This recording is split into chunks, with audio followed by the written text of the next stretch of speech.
come the stars come to shine when it's dark from so far away? Show us where we are. What makes the sun go to sleep every night, and what's it dreaming of? I wonder.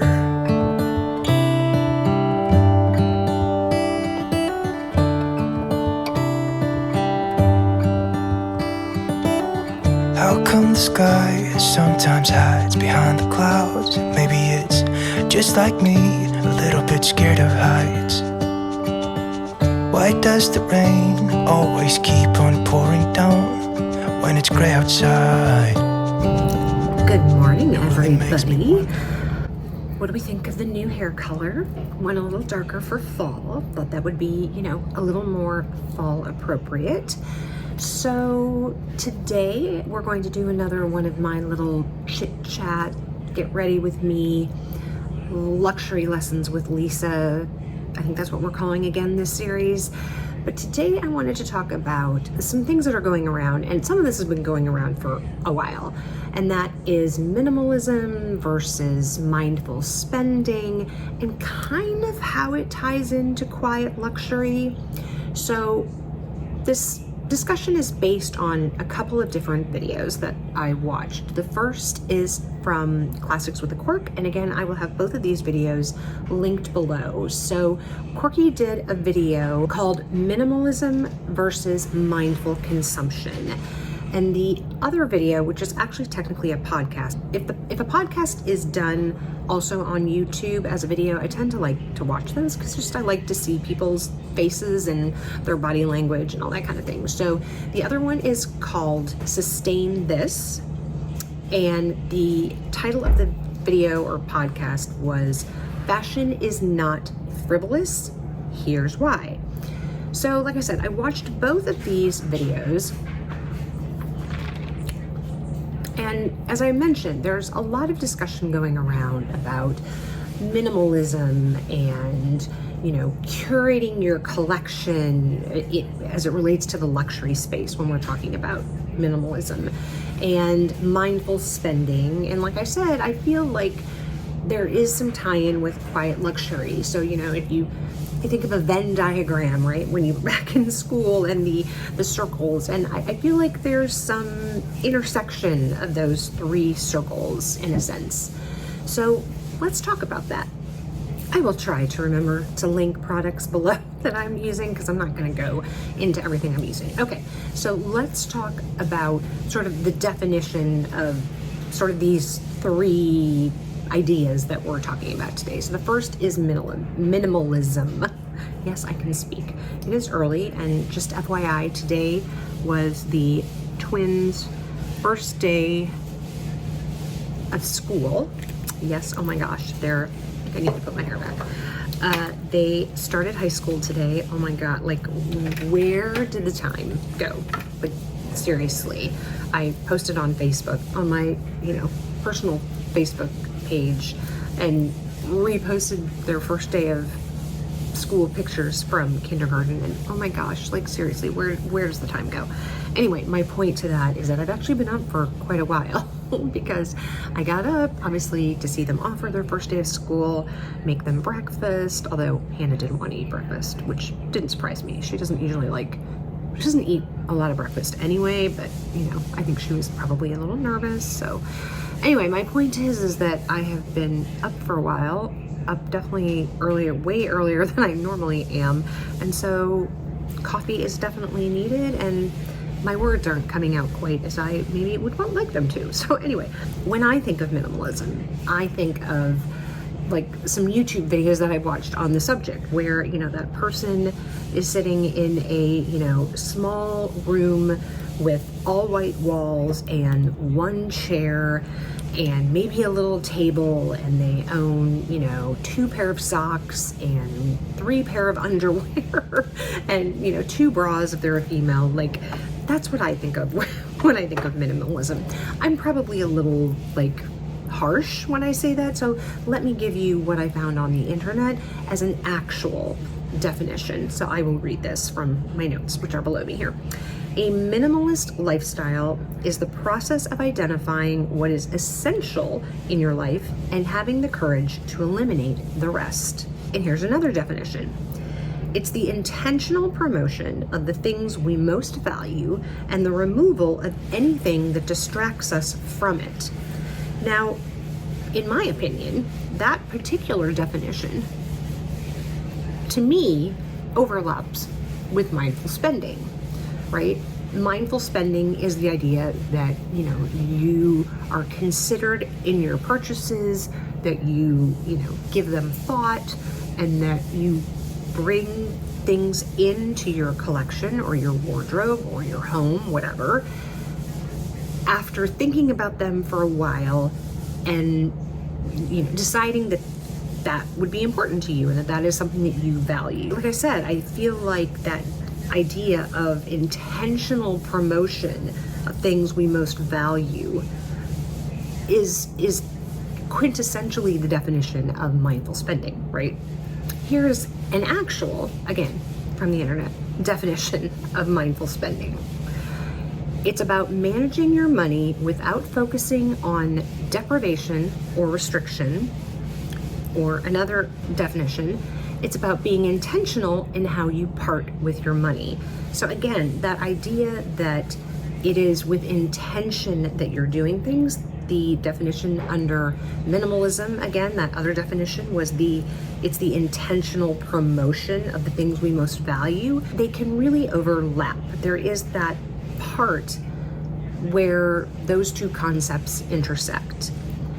And then I think that quiet luxury, which is the emphasis on investing in high quality pieces and somewhat minimalist in their design, and that you have a timeless appeal so that you can wear things for years and years. They're not going to go out of season or out of fashion.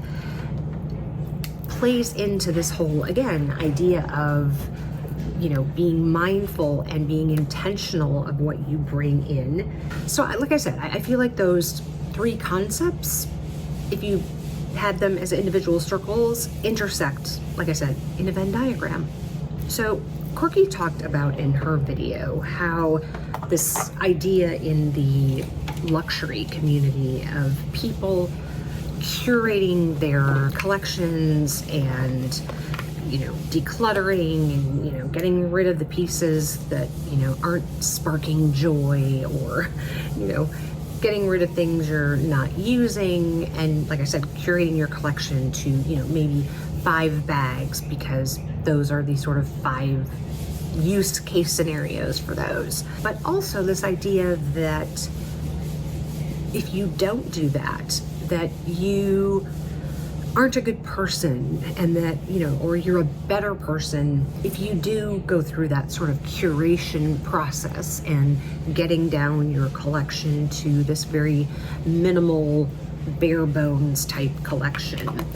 And I agree. I do. I think there's a lot of judgment out there from people who think that if you don't do that, or if you're keeping more than 5 bags or more than 10 bags or more than 20 bags, whatever the number is, some random number, by the way. I mean, who's to say that 5 is a good number versus whatever? And let's be honest, folks. I mean, no one needs more than 1 bag.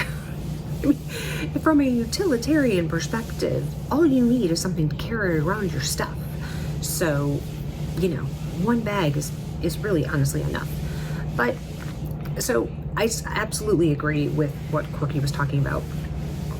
But I want to add to it this idea, and I really thought about this, especially today, being that it was, like I said, my kid's first day of school, is coming from it as a mom. And I think that as moms, we experience a lot of mom guilt. This idea of, guilty spending, and that if you are spending on yourself, even if you have the money for it, that somehow in the back of your mind, I don't really deserve that. I should be buying my kids some other things. Again, even if they have everything they need, and this is not money that, was earmarked to go to things that it needs to go to, it's just extra money, or money that maybe you've even put into an account for these things. There's this idea as a mom that that you're not worth it, and that the money would be better spent on, like I said, especially something for your kids. So I think, like I said, this idea of people judging other people for not curating and, not having this sort of minimal collection is even further exacerbated when you're a mom. And along with this, I read an article about sort of why we make money. And the idea is that we make money, to live, to be happy, to travel, to experience things, to buy comfort. It's not to accumulate some fictional number and, as they described it, decorate your bank account. And I really found that interesting. I found it very poignant, actually. I mean, obviously, we've all heard that phrase, you can't take it with you. And that's true, right? You can't take it with you. Now, obviously, if you have heirs, or even if you don't have heirs, and you want to donate, your savings to some charity or whatever. But this idea that, to save for the sake of saving, or to save at a sense of deprivation, and to achieve some sort of arbitrary number in a bank account is not what life's about. We don't live life to just live. We are, as humans who have emotions, live life for joy, for happiness, like I said, to have experiences. And I mean, yes, you can do things for free, and there's all these websites out there about 50 things to do for no money and whatever. But I think if we really think about it, some things do cost money. And just to live a balanced life, I guess, is my point. You don't need to live it to excess, or you certainly can live it to excess if you've got the money to do so, but the idea is a balance of, saving so that you can live a comfortable life after you've retired, or, as you get older, but also not depriving yourself so that you can't enjoy the now. So along with this, whole mom guilt idea, and what you should spend on and what you shouldn't spend on, I want to talk about this idea of sort of this double standard when it comes to buying nice things or collecting things, which I know some people don't like the term, collection in this genre, this niche of, luxury handbags. I'm not quite sure why it's an issue, but anyway, but I want to talk about it from the standpoint of it just seems to be that there's this double standard of things that are okay to collect, but yet handbags are not. So it's okay to collect coins. It's okay to collect luxury cars or luxury watches. It's okay to collect stamps. It's okay to collect art. But for some reason, it's not okay to collect luxury handbags. We seem to get this huge judgment, those of us in this luxury handbag community.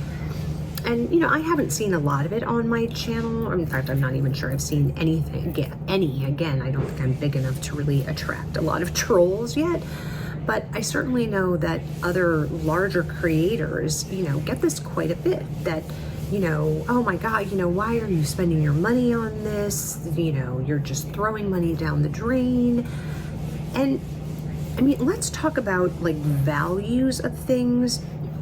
And this idea of people when you talk about art, for example, and it's worth $1 million. No, it's worth only whatever somebody is willing to pay for it.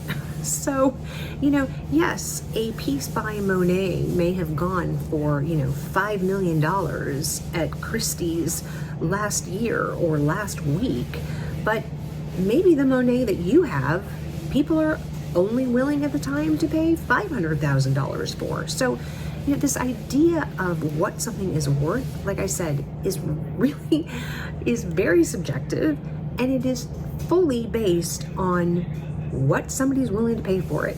So if at the time that you're selling it, someone isn't willing to pay $1 million for it, then your item isn't worth $1 million.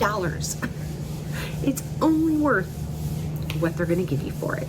So, and that's no different for handbags, right? I mean, we've seen this in the pre-loved market, and even with resellers who, 2-3 years ago, or even maybe a year ago, were able to command huge multipliers on both new and pre-loved items, right? You were very easily able to sell a Chanel classic flap that, from maybe a previous season that you couldn't get that color anymore for higher than the regular retail value.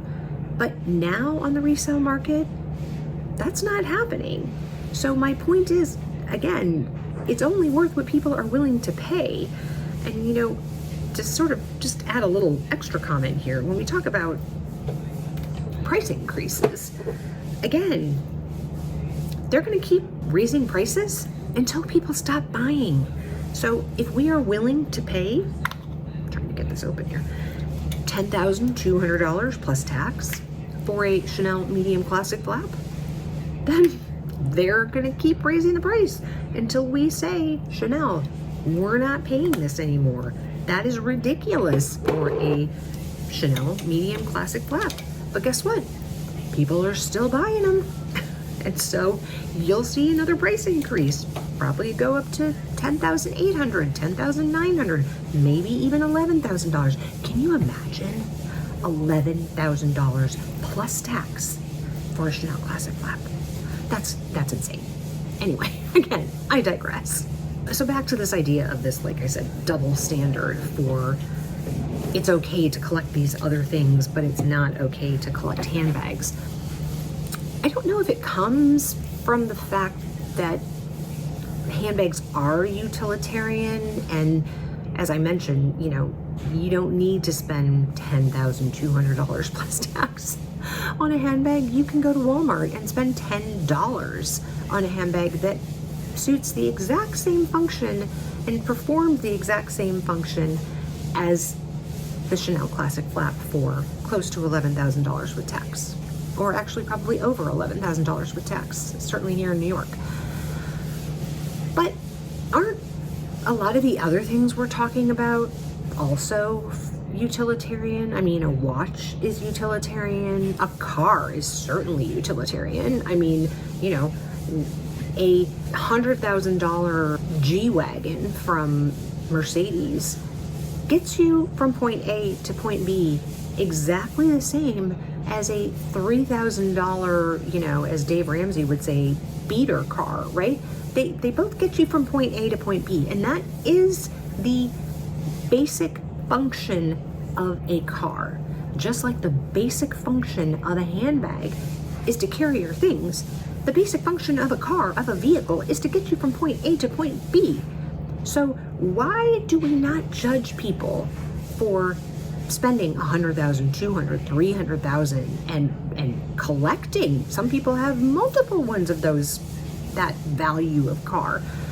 Why is it okay for that, but it's not okay for a handbag? I would love to hear your thoughts on that particular topic. I just think it's a really interesting one that and I think it's pretty evident, this double standard when it comes to collecting, or not even collecting, maybe just owning one luxury handbag. I mean, I've personally never experienced it in my personal life. Like, I haven't had any, family members or friends or anything like judge me for the luxury handbags that I own, but I know a lot of people, and probably some of you, have experienced that. And I would love to have a conversation in the comments, especially about this particular topic. And so all of this that I just talked about ties very nicely into the topic of the podcast, which was, is fashion frivolous? So I want to highlight just like a few things that they talked about in the podcast. And the first was the idea that fashion is something that is driven by human beings, and it touches so many aspects of like everything in life. I mean, it starts as agriculture, right? I mean, it starts from, crops that are grown, cotton, or wool that it comes from, sheep, leather that comes from cows for your shoes or a jacket, whatever it is. And then there's research and development, right? So whether it's to improve the type of fabric that they're using to make it stronger, to make it last longer, to make it softer, whatever it is, or coming up with more sustainable ways to make things, all of that kind of research and development aspect of it. And then we have design. We have all of these people that, are sketching new ideas and coming up again with maybe new ways of sewing or new ways of putting together a garment. I'm totally blanking on the designer that did like the spray paint thing on the runway. It will come to me after I'm done filming this video and I'll put it up on the screen. But think of all that sort of innovative kind of things that happen. That's all coming from humans. And then obviously you go into the manufacturing part of it, right? The people that are actually putting these garments together.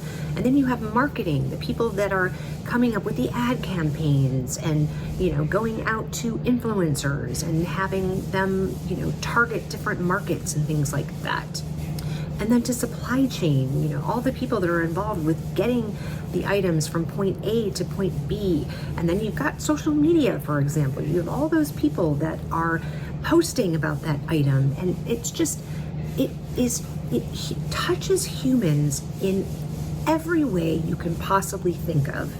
And then the other thing that they brought up, which I thought was really, really interesting, and to me really ties into minimalism. And that is this idea that even if you're a minimalist and you say you don't care about what you wear, you still get dressed every day. You still choose what you want to put on.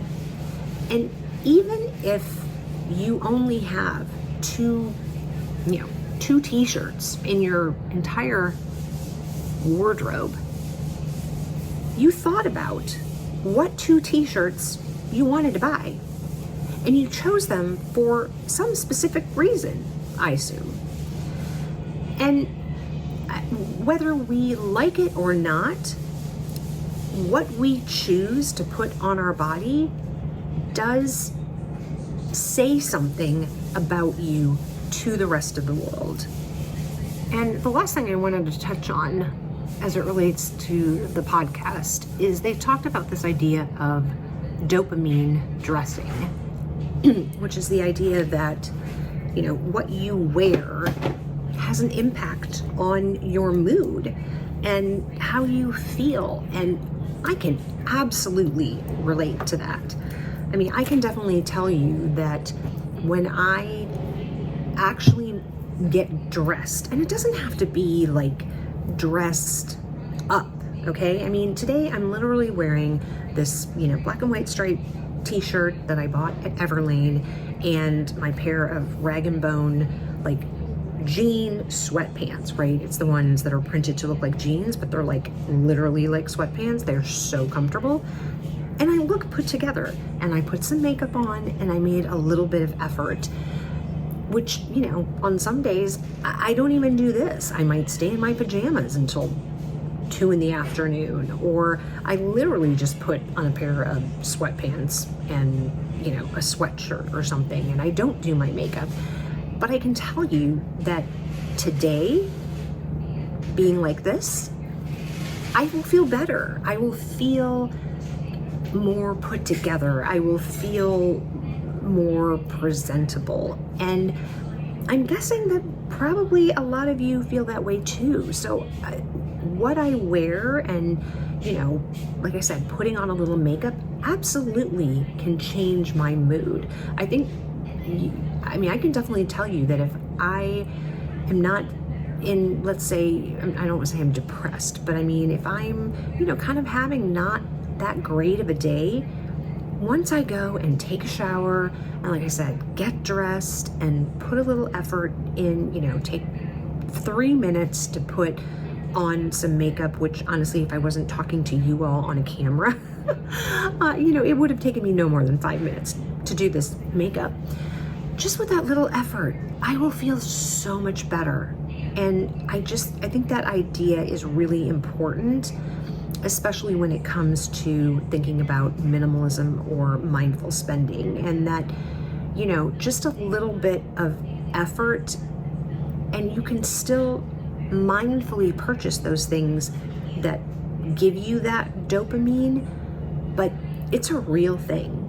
So the last thing, and I guess sort of in conclusion here, put on a little Dior lip glow moment here, is this idea of value when it comes to fashion. And, specifically for us, probably handbags. I don't think anyone would debate the fact that, especially now, as, like I said, the pre-loved market has sort of been depressed, that most handbags are not an investment. And when I say an investment, that's something that when you sell it, you are able to sell it for more money than you paid for it, right? You buy a stock for $10 and in 10 years, it's worth $100 when you sell it. You've made $90. That was an investment, okay? Some Chanel bags, probably not very many for, again, it depends on how long you have it for and what you bought it for versus when you sold it, right? Obviously, somebody who bought a classic flap 5 years ago for $5,000 can now, if they kept it in pretty good condition, could probably sell it for maybe $6,000, $7,000, which is still well under, current retail price. But yes, you made some money, okay? But in general, aside from a few Chanel bags and Hermes bags, these things are not investments. And therefore, some people would say they don't have value or they are not valuable. But I'm going to completely disagree with that. And here's why. If buying and using that handbag makes you feel good, then it is valuable. It is valuable to you. I'm not talking about investment from a monetary standpoint, but it is an investment in you as a person because it brings you joy. And that whole, Marie Kondo concept of, does it spark joy? Or as Minnie from Minx for All would say, does it make your heart sing? If it satisfies those two things, or one of those two things, because they're essentially the same, it's valuable because it's valuable to you because you love it, and every time you carry it, it puts a smile on your face. Somebody in a recent video of mine, and I'll try to remember to pop the comment up here, made a comment about that she could tell when I really liked something based on the smile I had on my face. And I'm sure it's true. For example, like my Fendi mohair baguette, like absolutely, I know what she's talking about. Like my demeanor and my expression and my excitement when I unboxed, I was like a school child. I was like a kid on Christmas morning, and I don't even celebrate Christmas, but you know what I mean? Like I was giddy with excitement for that bag. And so if what you have in your collection does that for you, then by all means, it is valuable to you. So that's it, guys. That is my luxury lessons with Lisa for today on minimalism versus mindful spending, and bringing in a little bit of quiet luxury there too, because I do think they all sort of play together. I will have Quirkies and the podcasts, both of those videos, linked below for you. Please go check them out. And if you're not subscribed to Classics with a Quirk, please do so. But as I mentioned, let's have a dialogue in the comments, especially as it relates to like the whole guilt thing, the whole sort of double standard thing. I would love to know your opinions on those, particular topics that we discussed. Thank you so much for watching. If you enjoyed this video, I would love it if you would give it a thumbs up. And if you haven't subscribed to the channel and you like this type of content, I would love it if you would click the subscribe button and the notification bell so you know when I upload videos. And if you haven't had enough of me yet, I will pop another video up here for you to watch. And wherever you are, I hope you are having an amazing day or evening, and I will catch you in the next one. Bye, guys.